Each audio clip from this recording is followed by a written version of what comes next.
ബഹുമാനപ്പെട്ട ഉസ്താദുമാരെ, എൻ്റെ പ്രിയപ്പെട്ട വർണ്ണശലഭങ്ങളെ, അസ്സലാമു അലൈക്കും. നിങ്ങൾക്കെല്ലാവർക്കും കഥകൾ കേൾക്കാൻ ഇഷ്ടമാണല്ലോ. എന്നാൽ നബിദിനം ആഘോഷിക്കുന്ന ഈ വേദിയിൽ ഞാൻ നിങ്ങളോട് ഒരു കൊച്ചു കഥ പറയാൻ ആഗ്രഹിക്കുന്നു.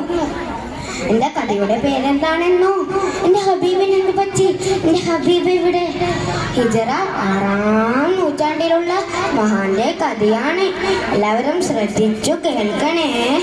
കുറച്ചു നേരത്തേക്ക് നിങ്ങളുടെ കണ്ണ് കാത് ഇങ്ങോട്ടേക്ക് തിരിക്കണേ. അതാ കഅബ പരിസരത്ത് ഒരു ആൾക്കൂട്ടം. എന്താണ് അവിടെ? അവിടെ ഒരു ഗംഭീര പ്രസംഗം നടക്കുകയാണ്. ആരാണെന്നോ? പ്രഭാഷകർ മുഹമ്മദ് മുസ്തഫ സല്ലല്ലാഹു അലൈഹി വസല്ലമയുടെ ഒറ്റ കൂട്ടുകാരൻ അബൂബക്കർ സിദ്ദീഖ് റളിയല്ലാഹു അൻഹു. അന്ന് മുസ്ലിമുകൾ വെറും 38 പേര് മാത്രമേ ഉണ്ടായിരുന്നുള്ളൂ. ഖുറൈശികളെ തെന്നിലേക്ക് നയിക്കുകയായിരുന്നു അബൂബക്കർ സിദ്ദീഖ് റളിയല്ലാഹു അൻഹു.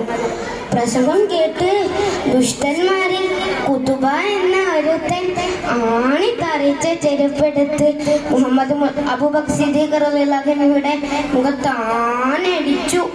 അടിയുടെ ഊക്കിൽ അബൂബക്കർ സിദ്ദീഖ് റളിയല്ലാഹു അൻഹു ബോധരഹിതനായി. വിശ്വാസത്തിന്റെ വെളിച്ചം ജ്വലിച്ചു നിൽക്കുന്ന ആ മുഖം വികൃതമായി.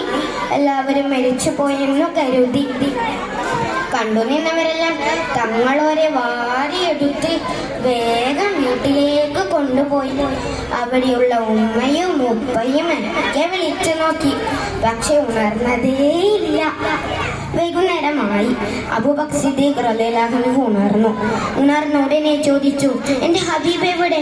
എന്റെ ഹബീബിന് എന്ത് പറ്റി?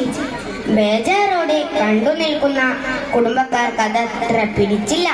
നീ ആദ്യം വന്നെന്തെങ്കിലും കഴിക്കും, എന്നിട്ട് മതി ബാക്കി എന്തും. ഇല്ല, എന്റെ ഹബീബിനെ കാണാതെ ഞാനൊന്നും കഴിക്കില്ല.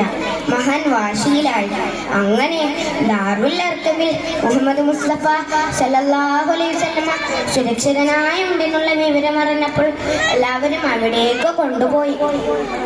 അബൂബക്കർ സിദ്ദീഖ് റളിയല്ലാഹു അൻഹുവിന്റെ വികൃതമായ മുഖം കണ്ട് മുഹമ്മദ് മുസ്തഫ സല്ലല്ലാഹു അലൈഹി വസല്ലമ വികാര നിർബലമോടെ വാരി പുണർന്നു. എന്നിട്ട് അവിടെയുള്ള കാരണങ്ങളൊക്കെ അന്വേഷിച്ചു. എന്റെ ഹബീബെ, എനിക്കാകെ ചെറിയൊരു മുറിവ് മാത്രമേ പറ്റിയുള്ളൂ. അങ്ങക്ക് എന്തെങ്കിലും പറ്റിയോ? ഇതായിരുന്നു അന്നേരവും മഹാന്റെ ചോദ്യം. കൂട്ടുകാരെ, സ്നേഹത്തിന്റെ കിതാബിൽ ആർക്കും എഴുതി ചേർക്കാൻ പറ്റത്രത്തോളം അലിഞ്ഞു